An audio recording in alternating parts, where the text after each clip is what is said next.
Halo semuanya, selamat datang di video pembelajaran mengenai gizi dan kesehatan. Perkenalkan, nama saya Ervina dan saya akan menjadi tutor kalian dalam video pembelajaran kali ini.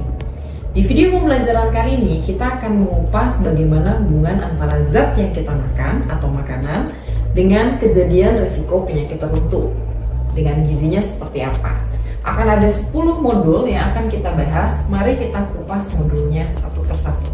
Kita mulai dengan modul yang pertama, yaitu mengenai gizi dan konsep gizi seimbang. Check this out. Modul 1, gizi dan konsep gizi seimbang.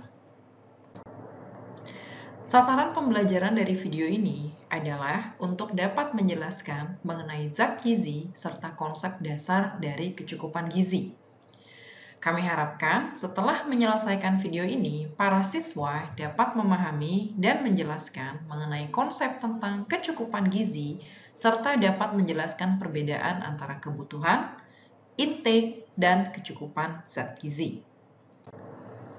Apa saja yang akan kita pelajari pada modul kali ini? Ada 3 hal yang akan kita point out dalam pembelajaran kali ini. Yang pertama adalah apa itu gizi seimbang, dilanjutkan dengan zat gizi makro dan mikro, dan akan diakhiri dengan konsep mengenai kebutuhan, intake, dan kecukupan dari energi dan zat gizi. Mari kita mulai dengan gizi seimbang. Apa itu definisi dari gizi dan gizi seimbang? Gizi adalah komponen yang diperoleh dari makanan yang diperlukan oleh tubuh agar tubuh kita dapat berfungsi dengan normal serta dapat melakukan pertumbuhan dan mempertahankan kesehatan tubuh secara optimal. Perlu diingat bahwa gizi ini sangat penting bagi pertumbuhan terutama untuk anak-anak. Apa itu gizi seimbang? Gizi seimbang adalah susunan zat gizi dalam jenis dan jumlah yang sesuai serta tepat yang dibutuhkan oleh tubuh untuk masing-masing individu. Sedangkan zat gizi adalah semua komponen, baik komponen makronutrien atau mikronutrien yang diperlukan oleh tubuh yang kita peroleh dari makanan. Nah, apa itu makronutrien dan mikronutrien? Nutrien atau zat gizi sendiri dapat dibagi menjadi 2, yaitu makronutrien dan mikronutrien. Makronutrien adalah zat gizi yang diperlukan oleh tubuh dalam jumlah yang besar.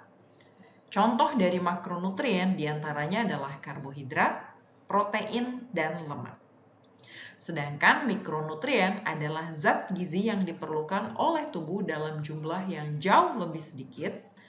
Tidak seperti makronutrien, akan tetapi perannya tetap sangat penting untuk menjaga kesehatan optimal tubuh. Yang termasuk di dalam mikronutrien diantaranya adalah vitamin dan mineral. Perlu teman-teman perhatikan bahwa selain makronutrien dan mikronutrien, ada juga air yang termasuk di dalam kebutuhan zat gizi. Di mana air ini termasuk ke dalam zat gizi yang sangat penting karena sifatnya yang sebagai pelarut dan juga dibutuhkan dalam jumlah yang besar.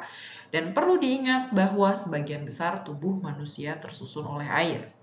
Sehingga air juga dikonsider sebagai salah satu jenis zat gizi atau kebutuhan yang diperlukan oleh tubuh. Di sini saya ingin menjelaskan 3 konsep perbedaan yang harus teman-teman pahami, yaitu kebutuhan tentang zat gizi, intake dari zat gizi, dan kecukupan dari zat gizi. Kita mulai dari kebutuhan. Kebutuhan zat gizi adalah jumlah atau banyaknya zat gizi yang dibutuhkan oleh rata-rata orang dalam sehari untuk dapat memenuhi kebutuhan metabolisme dan aktivitasnya secara normal. Artinya, kebutuhan zat gizi ini diperlukan untuk memaintain aktivitas yang normal dan tubuh yang sehat. Kemudian, intake zat gizi adalah nilai dan jumlah atau besaran aktual dari zat gizi yang dikonsumsi dalam sehari atau dalam suatu waktu tertentu yang diperoleh dari makanan dan minuman yang dikonsumsi. Dan yang terakhir ada konsep kecukupan zat gizi, yaitu perbandingan antara intake dan kebutuhan zat gizi yang diperlukan. Perlu diingat bahwa kecukupan zat gizi menggambarkan perbandingan antara besaran intake dan kebutuhan. Kecukupan 100% menunjukkan bahwa zat gizi yang dikonsumsi sudah sempurna atau sudah memenuhi dari kebutuhan zat gizi yang dianjurkan. Untuk lebih memahami konsep kebutuhan, intake, dan kecukupan zat gizi, mari kita lihat contoh kasus berikut ini. Di sini diinfokan ada Ibu Deborah. Miss Deborah adalah seorang karyawati yang berusia 29 tahun. Ya. Kemudian sebagai seorang wanita aktif yang bekerja, kita tahu bahwa kebutuhan zat gizi untuk energi sehari dari Miss Deborah adalah sebesar 2.250 kilokalori. Sementara hasil perhitungan intake kalori harian dari Miss Deborah adalah sebesar 2.215. Dari soal ini, berapakah tingkat kecukupan energi dari Miss Deborah?